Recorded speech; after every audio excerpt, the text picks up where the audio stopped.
Dictation start होगा 5 second बाद। Start. सूर्य की ओर से पृथ्वी पर एक खतरा मंडरा रहा है। स्टॉप। अगले दशक में एक ऐसे और सौर तूफान के आने की आशंका है, जिससे बड़े पैमाने पर जानमाल और नेटवर्क का नुकसान हो सकता है। स्टॉप। शोध पर आधारित भविष्यवाणी में कहा गया है कि एक विशाल सौर तूफान सूर्य से प्राप्त द्रव्यमान और ऊर्जा का एक शक्तिशाली जेट होगा, और अगर पृथ्वी खुद को आग की रेखा में पाती है, तो उसे ऐसे परिणाम भुगतने होंगे, जो पहले कभी नहीं देखे गए हैं। स्टॉप। दुनिया के बड़े हिस्से में कई दिनों तक बिजली की आपूर्ति भी बाधित रहेगी।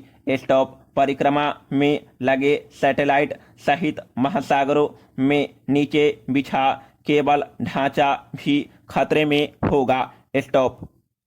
कैलिफोर्निया विश्वविद्यालय, इरविन और एम्बीवेयर रिसर्च से जुड़ी भारतीय मूल की वैज्ञानिक संगीता अब्दू ज्योति के एक शोध पत्र solar super storm planning for a internet apocalypse में कहा गया है कि सौर तूफान आने की 1.6 से 12% आशंका है। स्टॉप। अगर 1% आशंका भी हो, तो भी सौर तूफान से निपटने की तैयारी रखनी चाहिए। स्टॉप। वैज्ञानिक ने सभी देशों को चेताया है कि समय रहते तैयारी शुरू कर दें। स्टॉप। पैरा। अनेक शोधों में यह बात पहले भी सामने आई है कि जो सूर्य दशकों तक सौम्य रहा है, अब मानो नींद से जाग रहा है। स्टॉप। वहां से आग की लपटें उठेगी, जो तूफान का रूप लेकर पृथ्वी की ओर बढ़ेगी। स्टॉप। इस साल जुलाई में भी एक सौर तूफान का साया पृथ्वी पर मंडराया था, लेकिन खास असर नहीं पड़ा। स्टॉप। हालांकि गंभीर सौर तूफान इतने दुर्लभ हैं कि हाल के इतिहास में केवल 3 उदाहरण मिलते हैं। स्टॉप। 1859 और 1921 की आपदाओं ने दिखाया था कि भूचुंबकीय गड़बड़ी बिजली के बुनियादी ढांचे और टेलीग्राफ तारों जैसी संचार लाइनों को बाधित कर सकती है। स्टॉप। 1859 में जब सौर तूफान आया था, तब कंपास की सुई बेतहाशा इधर उधर डोल रही थी। स्टॉप। हमें यह ध्यान रखना चाहिए कि तब दुनिया में बिजली ग्रिड की स्थापना नहीं हुई थी, अब अगर सौर तूफान आया, तो सीधे ग्रिड पर दुष्प्रभाव पड़ेगा।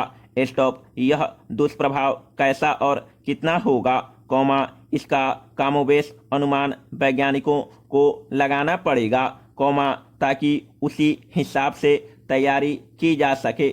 स्टॉप। साल 1989 में आए एक मध्यम गंभीर सौर तूफान ने हाइड्रोक्यूबिक ग्रिड पर असर डाला था और पूर्वोत्तर कनाडा में 9 घंटे के ब्लैकआउट का कारण बना था, लेकिन यह घटना भी तब की है, जब दुनिया में इंटरनेट ढांचा खड़ा नहीं हुआ था।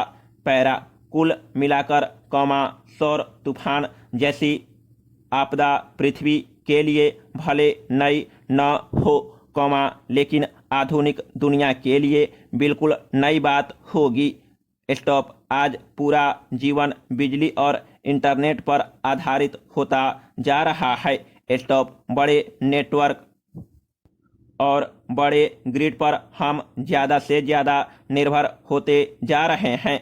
स्टॉप। यात्रा से लेकर अस्पताल तक, बहुत कुछ बिजली और इंटरनेट आधारित है, तो हमें तैयारी इस तरह से करनी चाहिए कि एक ही बार में पूरा ढांचा जवाब न दे जाए। स्टॉप। क्या छोटे ग्रिड और लोकल नेटवर्क का तंत्र खड़ा नहीं किया जा सकता? जरूरत पड़ने पर ग्रिड और नेटवर्क को अलग अलग करने की सुविधा वाला ढांचा खड़ा करना चाहिए। हर सुविधा की पाइपलाइन, तार और बेतार व्यवस्था पर हमें समय रहते सोचना होगा। स्टॉप इस आपदा की आशंका हमें पृथ्वी के प्रति ज़्यादा सजग होने के लिए प्रेरित कर रही है। स्टॉप एक संरक्षित सुरक्षित पृथ्वी ही हमारी मदद करेगी। पैरा गुजरात को नए मुख्यमंत्री भूपेंद्र पटेल का नेतृत्व हासिल होने के बड़े सियासी मायने हैं। स्टॉप मुख्यमंत्री पद से विजय रूपाणी की विदाई की पहली जाहिर वजह यही है कि उनके नेतृत्व में भाजपा को आगामी विधानसभा चुनाव में जीत पर विश्वास न था। स्टॉप विजय रूपाणी ने अचानक शनिवार को इस्तीफा दिया और सोमवार को भूपेंद्र पटेल ने मुख्यमंत्री का कार्यभार संभाल लिया। स्टॉप यह सहज सत्ता हस्तांतरण भाजपा में केंद्रीय नेतृत्व की मजबूती और दलीय अनुशासन का भी प्रमाण है। स्टॉप पहली बार विधायक बने भूपेंद्र पटेल गुजरात के 17वें मुख्यमंत्री हैं। स्टॉप उनके शपथ ग्रहण समारोह में केंद्रीय गृह मंत्री अमित शाह और अन्य भाजपा शासित राज्यों के मुख्यमंत्री मौजूद थे। स्टॉप प्रधानमंत्री नरेंद्र मोदी ने पटेल को बधाई देने के लिए ट्विटर का भी सहारा लिया और उन पर विश्वास व्यक्त किया। स्टॉप साथ ही प्रधानमंत्री ने विजय रूपाणी की भी तारीफ की है। स्टॉप गुजरात में नेतृत्व परिवर्तन कुल मिलाकर अनुकरणीय रहा है। स्टॉप एकाधिक अवसरों पर हम भाजपा में भी नेतृत्व परिवर्तन के समय खींचतान देख चुके हैं। स्टॉप लेकिन फिलहाल गुजरात पूरी भाजपा के लिए नाक का सवाल है और पार्टी का कोई नेता या कार्यकर्ता यह नहीं चाहेगा कि पार्टी इस राज्य में पिछड़ जाए। पैरा भाजपा गुजरात में विजय रूपाणी को आगे करके ही 2017 का विधानसभा चुनाव लड़ी थी। स्टॉप रूपाणी को भी चुनावी वर्ष से 1 साल पहले ही पार्टी को जिताने की कमान सौंपी गई थी और वह कामयाब रहे थे। स्टॉप हालांकि भाजपा के नेता यह भूले नहीं हैं कि कांग्रेस से मुकाबला कितना कड़ा था। स्टॉप जहां भाजपा की 16 सीटें घटी थी, वहीं कांग्रेस की 16 सीटें बढ़ गई थी। स्टॉप आमतौर पर मत प्रतिशत में 38 के आसपास रहने वाली कांग्रेस 40% के पार पहुंच गई थी।